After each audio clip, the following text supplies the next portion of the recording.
Good morning, everybody. It's sad that we have to meet again on the same subject, but thank you for coming. Let me first start with my religious requirements. The Talmud teaches us when you're someplace, you start off with honoring your host. Our host here is Pesach Tikva and Dr. Schindler, our able executive director for the past 25 years, who has built up this agency from a very small, tiny agency to a huge, one of the large, maybe, I don't want to say the largest in North Brooklyn, of mental health agencies. And is working so closely with your offices of mental health. And we hope that one day the mayor and the first lady will come here to visit the facility to see what could be done and how much needed these services are. And especially in a time like this, when tragedy happens, you have to have somebody who comes and intervenes. So thank you for being the source of support for this wonderful agency. Thank you, Mr. Mayor, for coming down to Williamsburg to stand shoulder and shoulder with the community while we grieve and mourn. It's difficult to talk, but last night we put to rest two precious members of our community, Moshe Deutsch and Mindel Ferenc. I hope and pray that the loud sobbing of thousands we heard while walking the coffin of Moshe, the outcry of the father ape at the funeral, the innocent and pure crying of the 11-year-old child of Mindel, crying, when am I going to see you again? I hope that this should send a message to everyone in our communities. We have to stop hate.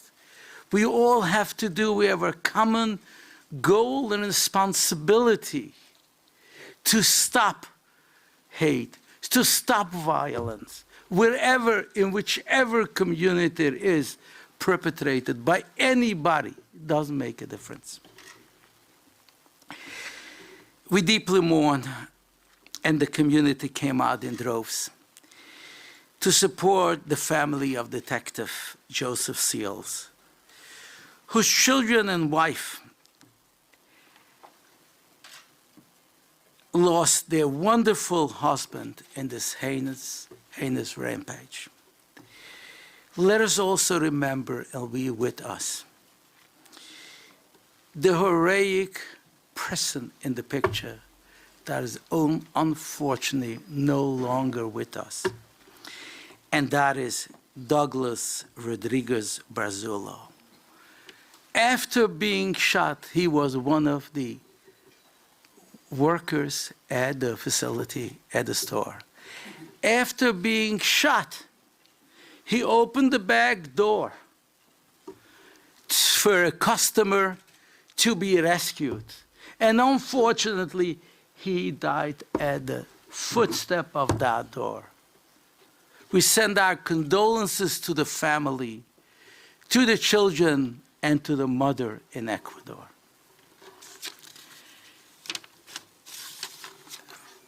Mr. Mayor, elected officials, the law enforcement, anti-Semitism reached the most dangerous level in the New York metropolitan area.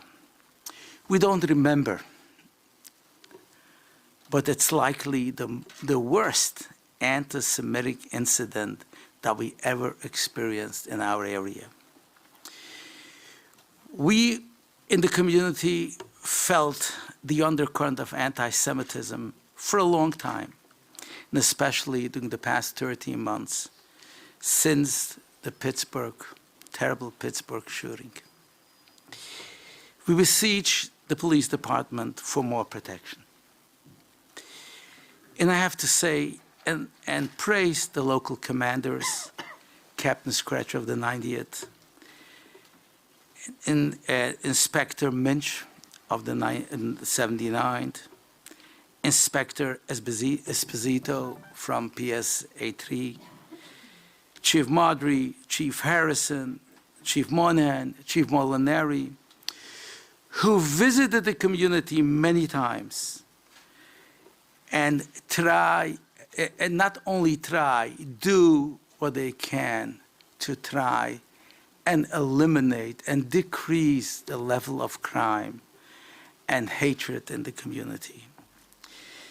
We will continue, Mr. Mayor, we will continue to ask for more and more. We all share one thing in common, to make sure that our citizens in this great mosaic are safe.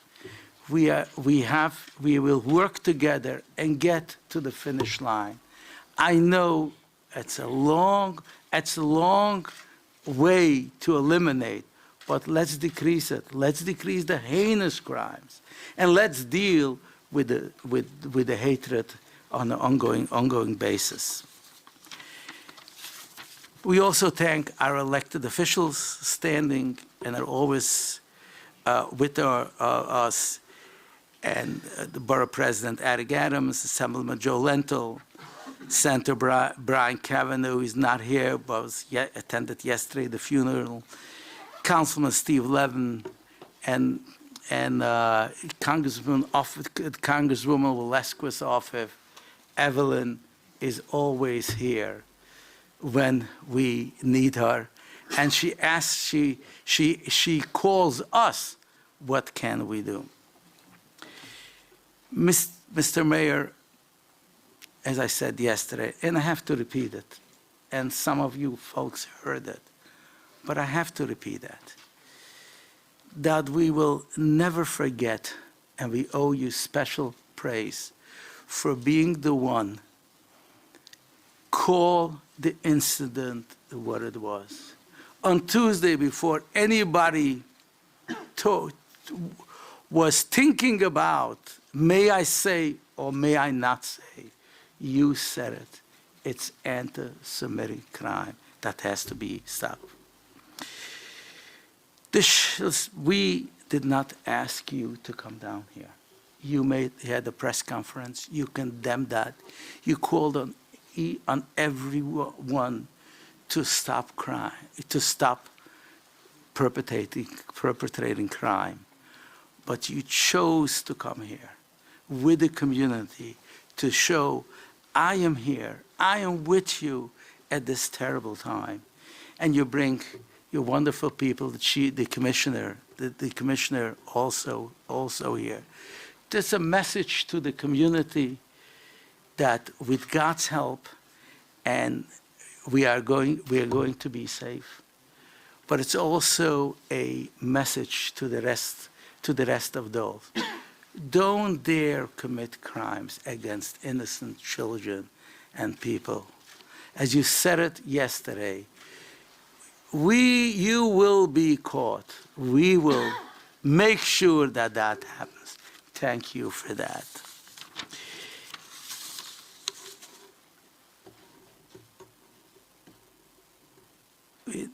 Coming down personifies what you stand for.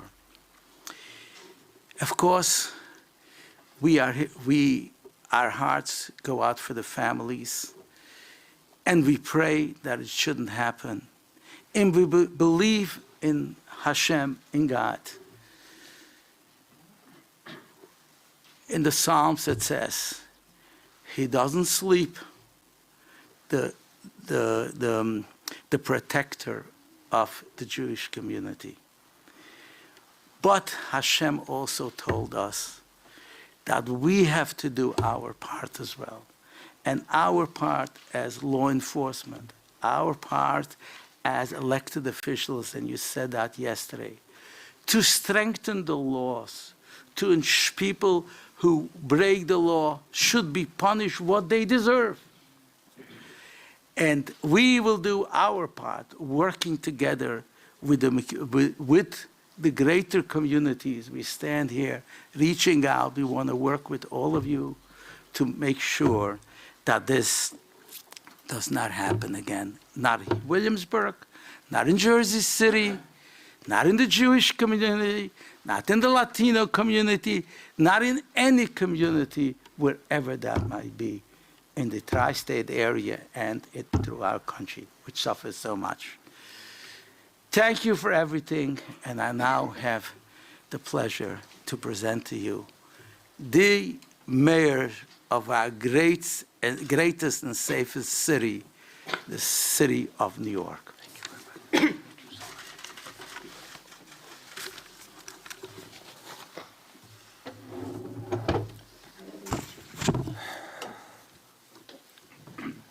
Rabbi Niederman, as always, you speak powerfully. You speak from the heart. You speak for the people of this community. And I want everyone to understand how much pain there is right now here in Williamsburg. This horrible act of senseless violence, this act of terrorism, anti-Semitic hate, has come right home here to this neighborhood in Brooklyn and to our city. It happened across the river. But to the folks I saw when I came in here, out on the street, upstairs when we met, everyone felt like it happened right here because their loved ones were taken from them. If it happened in isolation, it would still be horrible. It is not, however, happening in isolation. There is a larger danger, and it is growing. And we have to be aware of it, and we have to confront it. Rabbi, thank you for your leadership, because people need you right now, too. And you're showing them so much heart, so much love. To everyone standing here with me, to all the community leaders, thank you. Thank you for being there for your community and for being strong. To all my colleagues, let's be clear what's happening. This is a great danger, and it is growing, and we are getting a very clear warning sign. Upstairs, meeting with these community leaders, talked about not only what people in this community are feeling right now and the pain they're going through across the community, not only the horrible pain of the families who lost their loved ones, but the specific pain that is being felt by Holocaust survivors alive in this community right now. That they are seeing history repeat itself. There's a lot of sorrow in this world and a lot of tragedy, and every community has had its tragedies. Holocaust stands out in world history as one of the single worst. Imagine if you lived through it and then thought it might happen again. Imagine what that would feel like. That is what people are feeling today in this city. Those who survived it, and I have met them, and I would say to all of you, if you have not spent time with someone who spent part of their childhood in Auschwitz or Bergen-Belsen or any of the camps, you need to understand that history and to understand that we are living with it to this day. The children of those Holocaust survivors are feeling that fear right now. But even people in the Jewish community whose families did not experience the Holocaust, whose families came here 100 years ago or more, are living in a deeper fear today. And that fear has been growing, not for just weeks, not for just months, but for years now. And it gets worse and worse. And I agree with Rabbi Niederman. That horrific moment in Pittsburgh changed everyone. And if it had ended there, maybe over time people could have healed, but it has only gotten worse since then. Incident after incident after incident. And now, right here, in our broader community, in our metropolitan area. Rabbi said something we need to reflect on. Jewish community has been large and strong in New York City and the metropolitan area for well over 100 years. This may have been, and to my memory is, the single worst attack on the community in that entire time. That should tell us something. That should have us vigilant. We spoke upstairs about the historical road that led to the Holocaust. We talked upstairs about the memories of survivors that so many people behind me are all too familiar with, and the consistent theme: those who stayed silent who should have spoken up, those who minimized the danger who should have assumed the worst. And we in leadership have to be the ones who sound the clarion call. So this is a moment to be really profoundly concerned, but history is not a teacher only of the negative. History teaches us something else, which is these horrible trends, these horrible gathering storms can be stopped if people stand up and refuse to accept the reality. That is our mission here in New York City. And we have a special responsibility as a city that I truly believe is a beacon to the world. And I truly believe has been seen by the Jewish people all over the world as one of the single most embracing, safest places for the Jewish people in their history. We need to be in the vanguard of stopping this hatred, turning the tide. And that is what we will do. I want to thank my colleagues, the elected officials who are here. You're going to hear from the borough president in a moment. I also want to thank Assemblymember Joe Lenthal, Councilmember Steve Levin for being of such support to this community. From my office, the Executive Director of the Office for the Prevention of Hate Crimes, Deborah Lauder, and my Deputy Chief of Staff, Lincoln Ressler, thank you for all you have both been doing to support the community and to end these horrible acts of hate. And from the NYPD, you'll hear from Commissioner Shea, but I want to thank Chief of Detectives Rodney Harrison, Chief of Intelligence Tom Galati, and the new Assistant Chief for the Counterterrorism Bureau, Martine Matarazzo. We depend on all of you. And as you heard, the community is grateful for all you have done, and there will be much more to do going forward. And congratulations, Chief Matarazzo, on your new role, vitally important role for this city. And also a thanks to our host, Dr. Erwin Schindler, and everyone at Pesach Tikva. And I do look forward to visiting in happier times. We mourn Moshe Deutsch. We mourn Mindy Ferenc. We mourn Detective Joseph Seals and Miguel Douglas, all who were lost. Such good people taken from us. And our answer to this tragedy is to affirm we will keep people safe here in Williamsburg. We will keep people safe here in New York City. At any and all costs, we will keep our people safe. We will root out hate. We will not allow it to grow here. And you will see an increased presence from the NYPD throughout the Jewish community. You will see the actions of our Hate Crimes Task Force. You will see the actions of our new intelligence unit focused on extremism, identifying trends, preventing acts of hate. But again, even the greatest police force in the world cannot do it alone. Every single one of us must be part of this mission. Faith leaders, community leaders, elected officials of every background can and must join together, and we will gather them together in the coming days in common cause. And a reminder, that most essential thing that every New Yorker can do. Any information could be priceless, could be decisive, could save a life. If you think you see an indicator of a hate crime about to happen, call 911 or 888-NYC-SAFE, whether it's anti-Semitic or directed at any other community. If you hear someone suggesting an act of hate, it's already a point where we must act. We cannot hesitate. We cannot explain it away. We cannot hope it might not happen. We have to act at that exact moment. If you hear it, we need to know it. With that, I turn to our commissioner. He will talk more about all the police department is doing to protect this community and every community against hate.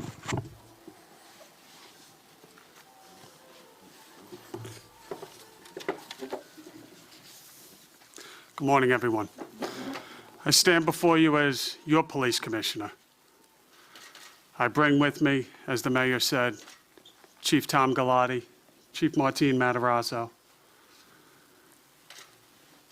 Inspector, not promoted to chief yet, Mark Malinari from the Hate Crimes Unit, and many others. We come here not because we had to. We come here in solidarity. We come here not as members of your police department, but as fellow New Yorkers, to express our deepest condolences to the entire Jewish community, to express our commitment to you and to all New Yorkers to continue to root out hate and to not rest until acts such as this cowardly violence are brought to justice.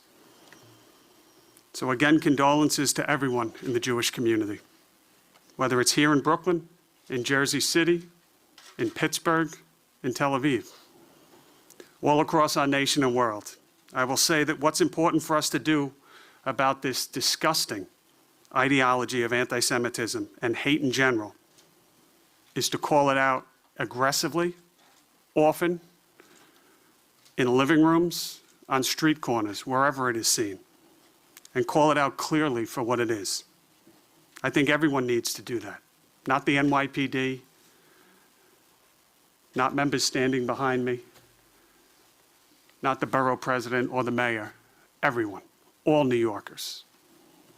It's critically important that we publicly recognize such intolerance. Certainly Jersey City was an act of domestic terrorism. And there's a common theme that I mentioned yesterday, and it's ignorance and it's hate at its root. But we have to remember, of course, hateful speech is not in and of itself a crime. It's repugnant, but it's not a crime.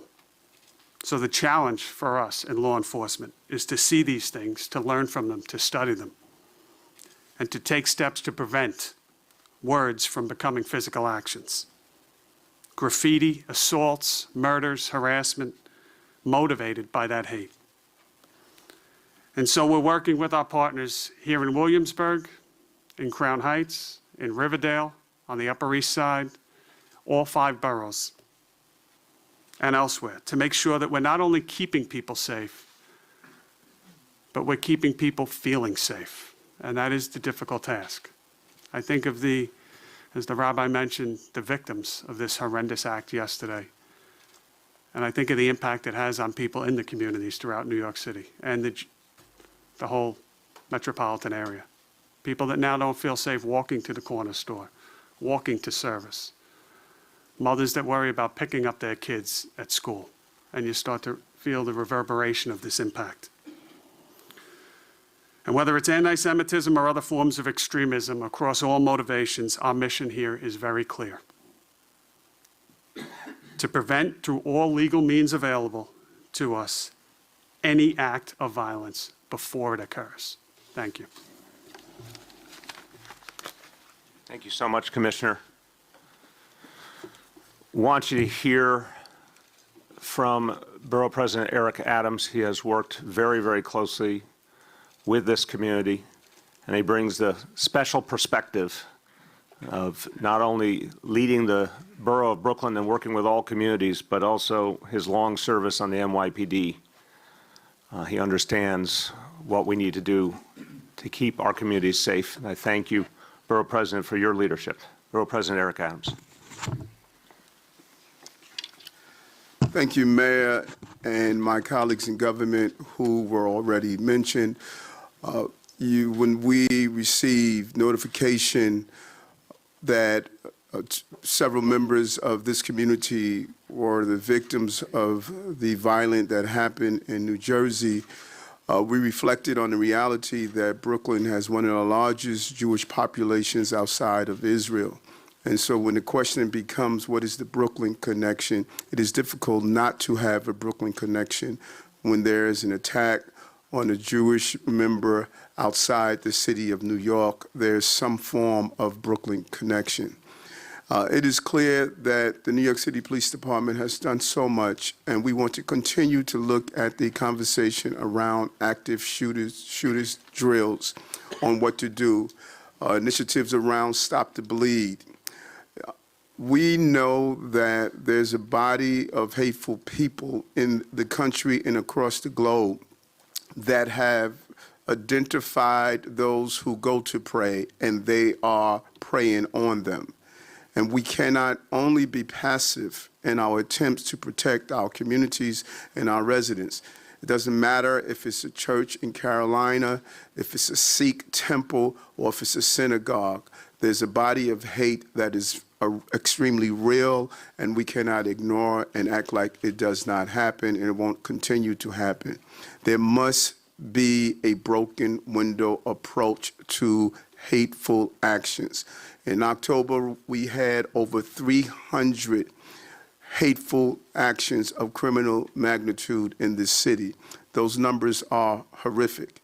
And if we do not approach it with the same level of vigilance as the numerical minority that is participating in these forms of hateful actions, then we will fail to protect the people of this city. Anytime a young man draws a swastika and is unaware of the meaning of that swastika, we're failing on the granular level. I believe the partnership we've announced a few months ago with the ADL, it is time not to only have a surface conversation about tolerance, it is to go into our schools and utilize our Department of Education as a place of learning. These conversations should be real. We should have curriculum around tolerance. We should have real deep conversations of what it means. And when you look at the relationship in particular between the Jewish and the African American community and historical ties during the civil rights movements and other actions that have happened in this city and this country, it is imperative that we come together and create a real dialogue to our young people. Young people in Borough Park should meet young people in Brownsville. Young people in Williamsburg should meet young people in South Jamaica, Queens. We are still very much a divided country, and it is played out on how we interact with each other. And that is why we joined the ADL in putting in a numerical dollar amount, but a physical commitment to engaging and elevating the conversation and dialogue. We're going to be meeting on Monday with other faith-based leaders, because our houses of worship must be very much engaged in this. Friday, Saturday, and Sunday, we have become the most divided days of the week as we sit in our various houses of worship. That cannot continue to happen. Our synagogues must know about our churches, and our churches must know about our mosques and our temples, our Sikh temples.